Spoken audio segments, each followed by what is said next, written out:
నాట్యోత్పత్తి. పూర్వము ఒకనాడు మహాత్ములను, జితేంద్రియులను, ధీమంతులను అయిన ఆత్రేయాది మునులు నాట్యకోవిదుడైన భరతుని యొద్దకు వచ్చిరి. భరతుని సమీపించిన మునులు మహర్షిని ఈ క్రింది విధముగా ప్రశ్నించిరి: మహాత్మా, నాట్యవేదము ఏ విధముగా అవతరించినది? దీనిని గ్రహించుటకు అధికారులెవ్వరు? అంశములెన్ని? ప్రమాణమేది? ప్రయోగ విధానము ఎట్టిది? అని అడుగగా భరతముని శాంతచిత్తుడై నాట్యోత్పత్తి క్రమమును చెప్పదొడగెను. హేతువు: స్వయంభువ మన్వంతరము మొదలు వైవస్వత మన్వంతరము వరకును 7 మన్వంతరములు. ప్రతి మన్వంతరమునందున కృతయుగము సమాప్తమై త్రేతాయుగము ప్రారంభమగుచుండెడి కాలములో ప్రజలు కామమునకు, లోభమునకు, ఈర్ష్యకును, క్రోధాదులకును వశులై స్వధర్మమును విడిచిన వారై సుఖదుఃఖమిళితమైన జీవితమును గడుపుచుందురు. ఇట్టి స్థితి ప్రతి మన్వంతరమునందును కృతయుగ త్రేతాయుగుల సంధి కాలములో సంభవించుచుండెను. పూర్వము త్రేతాయుగారంభమున ఇట్టి పరిస్థితియే సంభవించెను.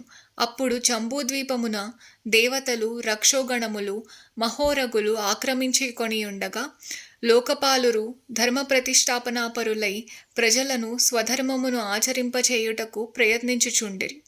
దీనిని చూచిన మహేంద్రాది దేవతలు పితామహుని సన్నిధికి చేరి ఈ విధముగా ప్రార్థించిరి: క్రీడనీయకమిచ్చాము దృశ్యం శ్రవ్యంచ యద్భవేత్. దృశ్యమును శ్రావ్యమును అయిన క్రీడనీయకమును మేము కోరుచున్నాము. శూద్రజాతులకు నేటి వేదములపై అధికారము లేదు, కాన సార్వవర్ణికమైన ఇంకొక వేదమును సృజించుము.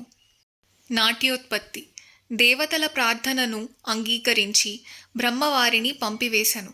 తరువాత బ్రహ్మ సమాధిగతుడై చతుర్వేదములను స్మరించి ధర్మ ప్రతిపాదకమును, చతుర్విధ పురుషార్థ సాధకమును, యశస్కరమును, ఉపదేశ్య సహితమును, సమ్యక్ జ్ఞానప్రదమును, ముందు తరముల వారికి సత్కర్మ మార్గమును ప్రదర్శించునదియును, సర్వశాస్త్రార్థ సంపన్నమును, సర్వశిల్ప ప్రవక్తకమును, ఇతిహాస సహితమును అగునట్లుగా నాట్యము అనేది పంచమ వేదమును నిర్మింతును.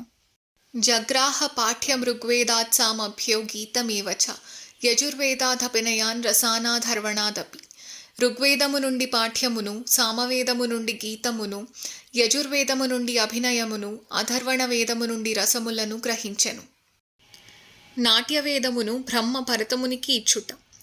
నాట్యవేదమును సృష్టించి బ్రహ్మ ఇంద్రుని రావించి దీనిని దేవతలకు ఇమ్ము అనెను. ఇంద్రుడు పితామహునకు నమస్కరించి ఈ నాట్యము యొక్క గ్రహణధారణ, జ్ఞాన ప్రయోగములందు దేవతలు అసక్తులు, అయోగ్యులు. కావున వేదరహస్యజ్ఞులు, సంశ్రిత వ్రతులు అయిన ఋషులు నాట్యవేద గ్రహణ, ధారణ, ప్రయోగములకు సమర్థులు.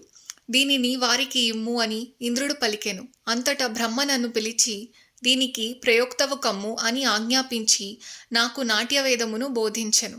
పిమ్మట యోగ్యులైన నా పుత్రులకు నేను సాకల్యముగా నేర్పి ప్రయోగ విధానమును కూడా చెప్పితిని అని భరతముని మిగిలిన మునులకు నాట్యోత్పత్తి క్రమమును వివరించెను.